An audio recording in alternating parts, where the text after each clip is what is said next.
श्री अन्न यानी मोटे अनाज के ब्रांड एम्बेसडर से आपको मिलवाते हैं। ये है बैगा जनजाति की लाहरी बाई। मध्य प्रदेश का डिडौरी जिला और उसका सिलपदी गांव इनका पता है। आसपास के क्षेत्र में इनका पता मोटे अनाज के बीज भंडार के रूप में बन चुका है। ग्रामीण आवास योजना से बने इस 2 कमरे के मकान का एक हिस्सा पूरी तरह से बीज भंडार में तब्दील हो चुका है। यहाँ कुटकी, सनवा, मड़िहा, कुडू जैसे दुर्लभ और छोटे मोटे अनाज के बीज सहित कुल 150 किस्म से ज्यादा बीज हैं। हमारे यहाँ जो बीज बोते थे वह विलुप्त हो गए थे, जिन्हें बचाने के लिए हमने विलुप्त हुए बीजों को अन्य गांव से लेकर आए और उनका उत्पादन किया।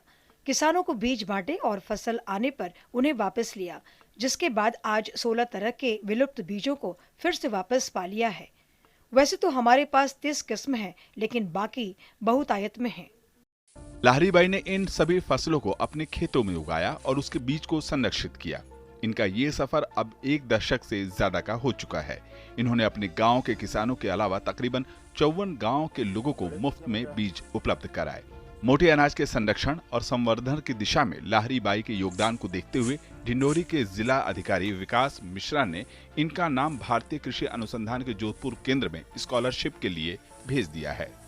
400 से 500 किसान होंगे आसपास के गांव के, जिनको इन्होंने बीज दिया हुआ है और उन्होंने अपने यहाँ पे बहुत बड़े एरिया में तो नहीं कहूँगी, पर फिर भी उस बीज को संरक्षित करने के हिसाब से उन्होंने छोटे छोटे जोत में उसका खेती किया हुआ है, ताकि वो बीज उनका संरक्षित रह सके, जिसको वो अपना गौरव भी मानते हैं। साल 2023 को मिलेट ईयर यानी मोटे अनाज वर्ष के रूप में संयुक्त राष्ट्र ने घोषित किया है। अंतर्राष्ट्रीय स्तर पर मोटे अनाज को बढ़ावा देने के लिए प्रधानमंत्री मोदी का ये मिशन अब भारत के एक छोटे से गांव में रहने वाले लाहरी बाई से लेकर दुनिया के बड़े बड़े देशों में भी छा रहा है। मोटे अनाज कम सिंचाई में अच्छी उपज देने वाले होते हैं, साथ ही ये पोषण के लक्ष्य को भी पूरा करने, फसल चक्र को सुचारू बनाने और छोटे किसानों को आर्थिक रूप से सशक्त करने वाले भी हैं।